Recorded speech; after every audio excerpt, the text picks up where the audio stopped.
Welcome to All Things Social Security. Enjoy your video. Happy Sunday. Let's get into Sunday's Social Security Roundup for this past week.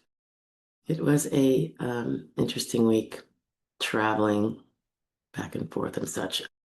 So this would be September 15th to September 20th of 2025. Can you believe the year is heading towards its ending? We're already in September. Okay, so Monday, we had the replay of the Q&A from the week before, that Wednesday, because YouTube was really, really slow on the processing. It took days. So while I thought it was going to be even out Saturday, and I thought it was, and I thought it was posted, it was not till Monday. And, we went through all the Q&As with people that joined us, as many do Wednesdays at 1 p.m. and hope you can join next time. It will be this Wednesday as well. So that was the replay. And the replay, as you know, has all of the silent parts where I'm reading something, trying to maybe kind of get to the person's next post because it was a two-parter, yada yada. So that was a fun day. On Tuesday, the 16th, we talked about, it was a question specifically by a viewer. It was about collecting SSDI as a 70-year-old if you become what you consider disabled because you weren't before, you were just, aging. So we go into a little bit of that and things to watch out for as you age into your 60s. On the 17th, we had a little ditty about whether the function report is a waste of time or is it something you should take seriously when you do it. And this is a collaboration between me and Jonathan Ginsburg back when I was on his show the other week. That must have been Wednesday.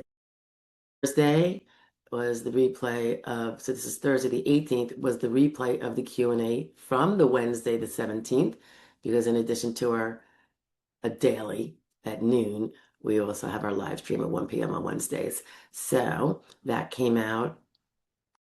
Interestingly, YouTube was able to process it in a timely manner. I have no idea why some weeks they have no problem, and other times it's an issue.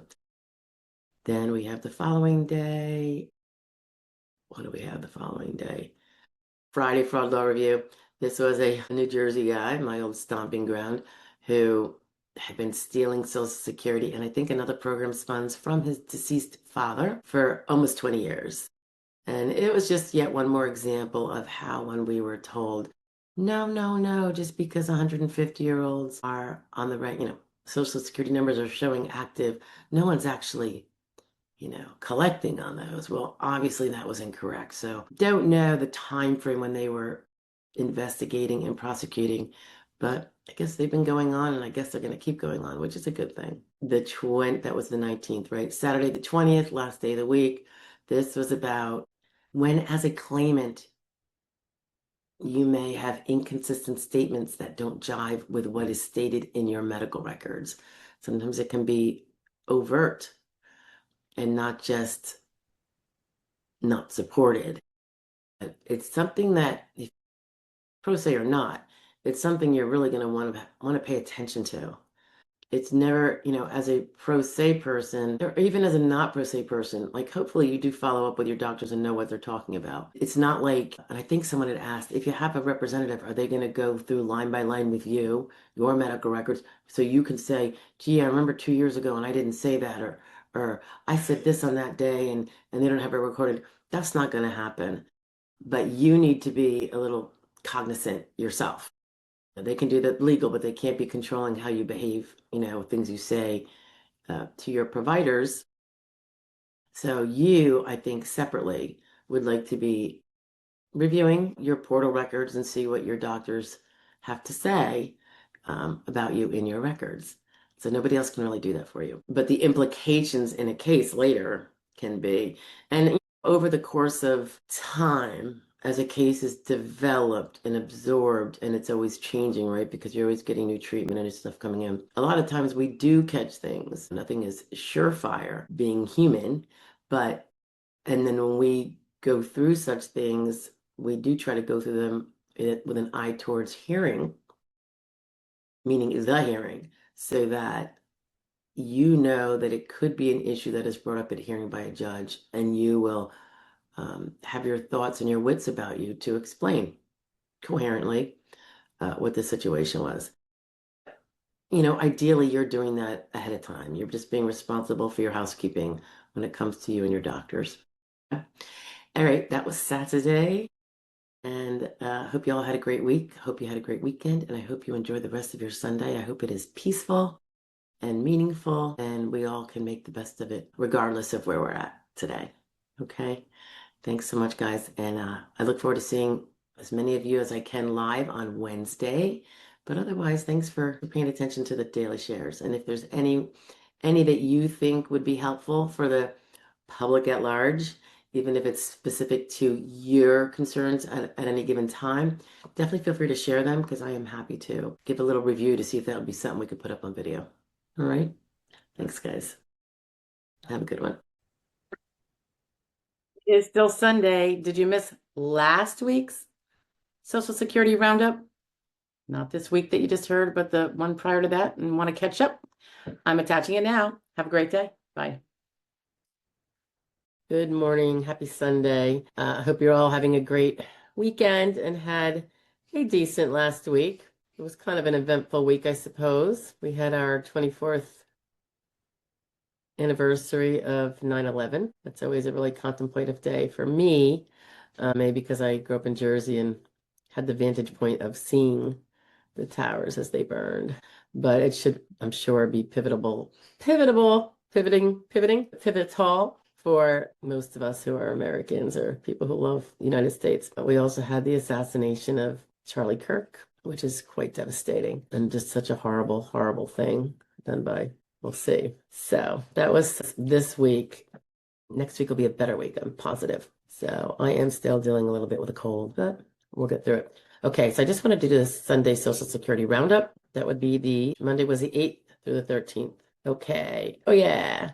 So on Monday, it was a little ditty with me and my friend and colleague Jonathan Ginsberg when I was on his show the other week, and I was sharing the portion about vocational functional focus that one should have in their SSD case. Truly, truly important to focus on that functioning you have that is limited, that would be in any way impactful, and even in kind of minor ways to the job force and even jobs you didn't do to help carve those out. On the 9th, the whole idea about refusing recommended surgery and the concerns people have when they don't want to have a surgery. They're concerned about it, they're worried about it, maybe they had bad experiences, and the ways that you can think about to mitigate the effect of refusing on a fact finder, i.e. adjudicator or ALJ, a fact finder's interpretation of what a refusal might indicate, so that it's not one that might indicate that the problem you have just isn't really that big of a deal, or else why not get the surgery? They will not assume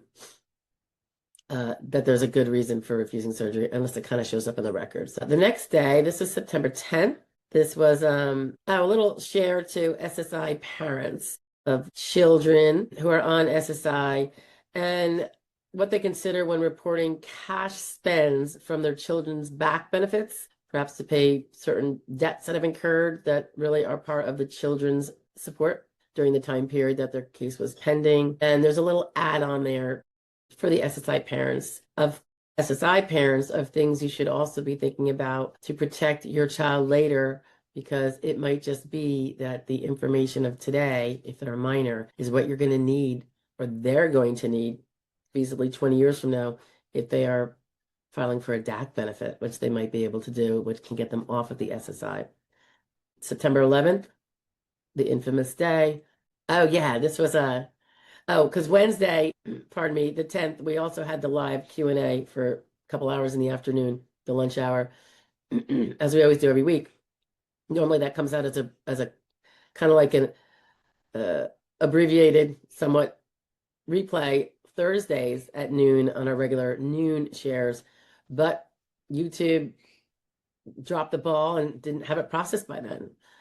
24 hours later, go figure, very strange.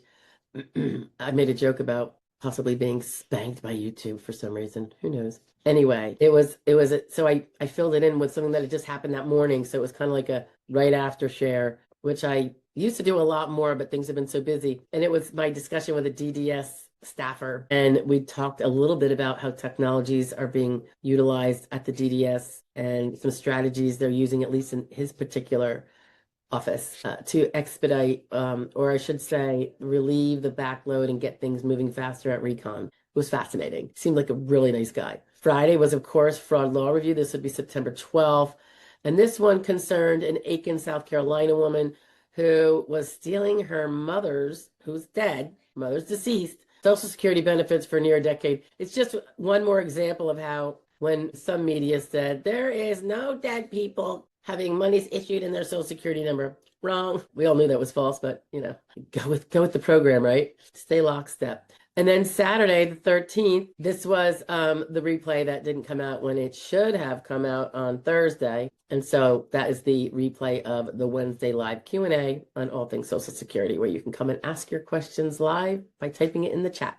So you can do it anonymously or not anonymously, whichever way you want. A lot of people just come in and watch and listen, but a lot of people have questions too. So all good. All right. Thanks, guys. It's been a good weekend, and I hope we have a great week next week, and I hope you all are doing well. And I wish for you all the best in your cases if you have one, and your health. I'll talk to you later. Bye.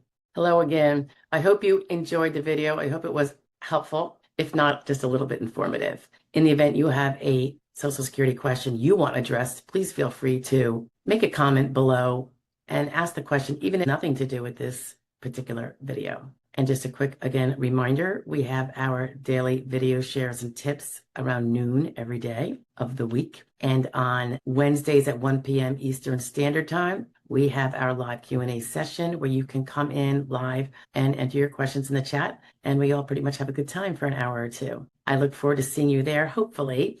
And lastly, don't forget about our benefactor memberships. They're very reasonably priced. The first one is very nominal, and you get a few perks, but on a bigger scale, it contributes to us being able to fulfill a mission of assisting certain people with representation that would otherwise not be able to get it. We look forward to continuing to do that, and so far it's working out like the bomb. So thank you for being here. I appreciate it. Bye-bye now.